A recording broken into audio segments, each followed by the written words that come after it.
Fight to bring a second Amazon headquarters to Hampton Roads might be over, but the effects of the bid process could be felt for some time. We are now learning Virginia Beach spent about $100,000 to try to woo Amazon. Investigative reporter Laura Geller has a breakdown of the expenses.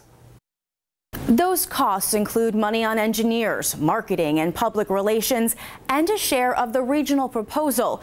Since Virginia Beach is not one of the 20 cities still vying for Amazon HQ2, $100K might seem like a lot of money to spend on a lost bid. So now we're investigating if there are lessons learned while chasing Amazon. A pile of documents we requested from the city of Virginia Beach gives us insight into its spending on the Amazon HQ2 pitch. We've uncovered the breakdown of the nearly $100,000. Here's a check for almost $67,000 to the Hampton Roads Economic Development Alliance for the city's share of the regional proposal. Check out this invoice for $3,000 to create this sand sculpture at the Neptune Festival touting Amazon. Officials paid engineering firm Kimley Horn almost $19,000 and just over $11,000 to Auto Design for public relations and marketing services. These minutes we've obtained from a meeting of the City Economic Development Authority show it actually approved expenses up to $200,000 to spend on the RFP response. But a few months later, turns out the total for the failed bid only reached half of that. Is it worth it for the Hampton Roads area to be spending money on this pitch?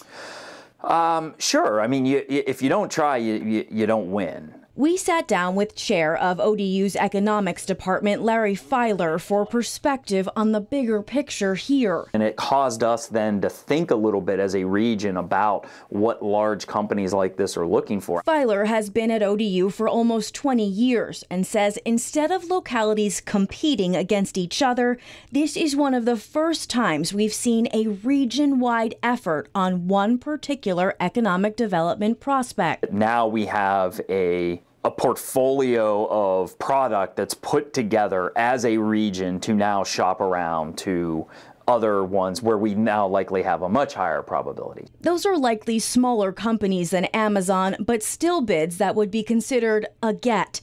To compete for those, Filer argues officials also have to address any negatives discovered during this courting process. We have the ability to work on that and then hopefully market those sites in a much better manner going forward. Filer says now it's important to hold leaders accountable in pulling out all the stops for other projects moving forward. That's really the bottom line. I mean, if they do not leverage this now into something else, yeah, that is wasted money for sure. After Virginia Beach was out of the running, we asked officials again for both a copy of the bid and details on the tax breaks and economic incentives offered. A spokesperson said because the beach was just one part of the state's proposal and Northern Virginia remains a viable candidate for Amazon, she still cannot release that information. Laura Geller, 13 News Now.